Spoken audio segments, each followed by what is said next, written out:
Hello and welcome! It is time to talk about the modern take of Cinderella, Ella Enchanted.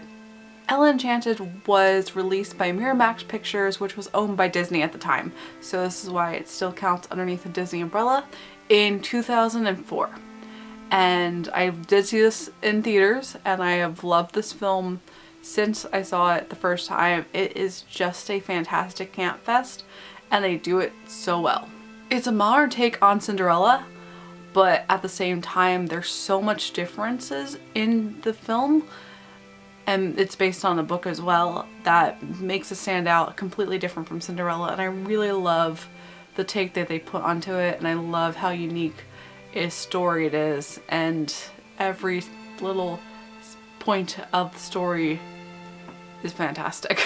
You have your basis, so you have Ella, who is cursed with the gift of obedience by Lucinda, who is basically the anti-godmother, and she's played by Vivica A. Fox, which is fantastic. You hate her, but it's interesting because she's not a villain. She is just mischievous, and she's more of an anti-person because she doesn't mean to be a villain, but by bestowing this gift and how stubborn she is and how judgmental she is of how fantastic she is, she gives her a villain's role in that sense. Ella Frel, I give you the gift of obedience. Now go to sleep. Now, wake up. Isn't it wonderful? No, it's terrible. It's a terrible gift to have to do what you're told. Take it back. I have a no return policy. And if you're going to be ungrateful, I can always turn her into a squirrel instead. A squirrel. No, obedience is a lovely gift. Ella has this curse of obedience that she has to do whatever someone tells her, and her mother wants to make sure that she doesn't tell anyone about it so no one can take advantage of her. When she's older, people do take advantage of her because of course that's what's going to happen. The mother ends up dying. The father is ready to remarry. He marries the stepmother, who I actually appreciated is not really the most villainous person. She's just a stepmother that doesn't really get along with Ella. However, because the father's still there and the father does not die, she's not an orphan. I appreciate how they're able to kind of show that she's a little bit judgmental, but is not a true villain, and it's instead more focused on the stepsisters. And Hattie is the one that finds out about Ella's gift and just goes haywire with it.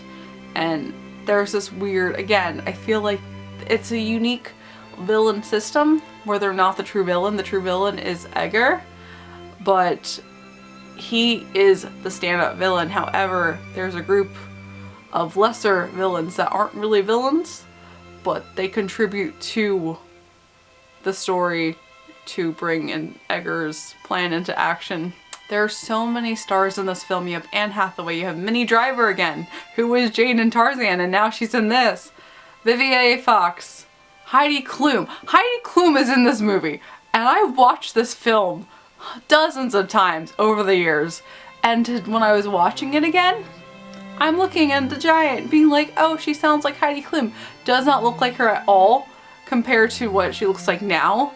She's like a little bit more filled out in her figure, which I appreciate. She's not like this thick-skinned person that she is today, and I really liked how she looked in this role. But I was shocked when I was looking at the credits and it said Heidi Klum. And then in front of the blue screen it's going to be different too, because I'm all by myself. I'm Miss Broomhilda, and I'm falling in love with a little elf, which I think would look quite funny because the giants are really, really big. So I'm talking to someone that is really, really down on the floor, and I'm super tall. You're much prettier. Like, I was reminded that it was her, but I didn't realize that it was actually her. And she does a really great job. I didn't even know she could sing. So that is fantastic. I really also appreciate the chemistry between Ella and Prince Char, and the fact that he's Charmant instead of Charming, and it's actually a real name. And the fact that they do spend time together and there's chemistry built up, even if it's a couple of days again.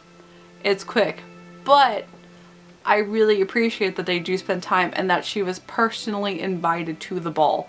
That was a nice twist of the story that I really appreciated, that he invited her. I really love the chemistry with everyone. The casting is fantastic and every person is very strong. There's no weak characters and they all add to the story, and this is my favorite version of any Cinderella story. I love how unique it is and how different it is, and it's campy. You have elevators that are old-fashioned, you have taxi cabs, you have modern day things that is in this fictional world, but you know how fictional it is, and there's fourth wall breaking, and you know that you're in for a fun ride, and it does not take itself too seriously, and you have to love it for that. And it's just a nice fantasy story that I have always loved watching and will continue to rewatch over and over. And this is something that I feel like you can watch over and over again. And it gets campy, it gets there. You have a song at the end where they're just breaking out singing "Don't Go Breaking My Heart," and everyone's dancing, including the people that I'm surprised to be dancing. I wouldn't expect the stepmothers and the stepsister. The one I would, yes, Olive I would expect for her to dance. But the stepmother and Lucinda to be dancing along, I'm looking being like, why are they here? Don't go breaking my heart.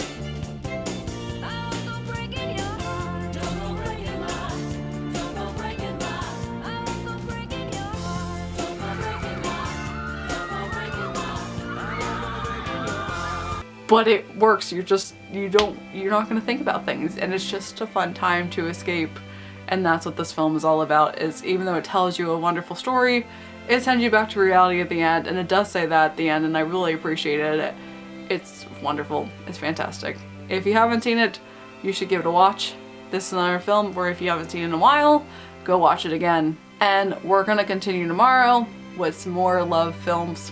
And as always, I hope you have a magical day, and I'll see you real soon.